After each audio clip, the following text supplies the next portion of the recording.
Himig Handog Bebop Love Songs 2016. I want to dedicate this song to my beautiful wife, Abigail. Kasi nga po yung story ng song, kasi po 2 years ago, I underwent an open heart surgery. Tapos, ito po yung kanta na dinedicate ko sa wife ko nung habang nag-iintay siya, habang nasa operating room ako. Bago po kami naghiwalay, before I came into the operating room sa kanya, maghihintay ako. So, kahit hindi po sigurado kung lalabas pa ako ng buhay. Thank you very much for the inspiration, and this is for you.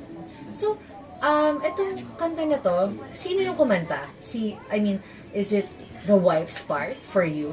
Yeah, oo.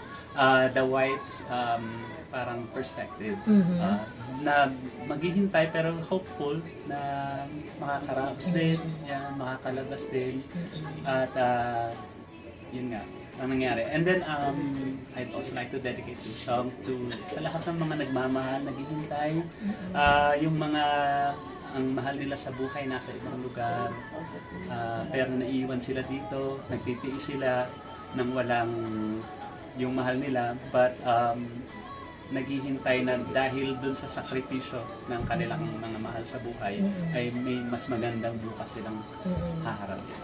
And sa lahat po ng mga nakikinig, please tune in to mantabay po kayo sa mga darating pang events for Himig Handog Bebop Love Song 2016.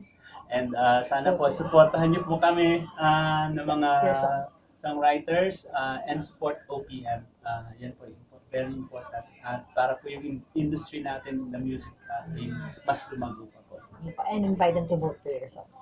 Please vote. Maghihintay ako by Dante Bantatwa to be sung by none other than the Soul Princess Diva Jonah. Alright, thank you so much. Himig Handog Bebop Love Songs 2016.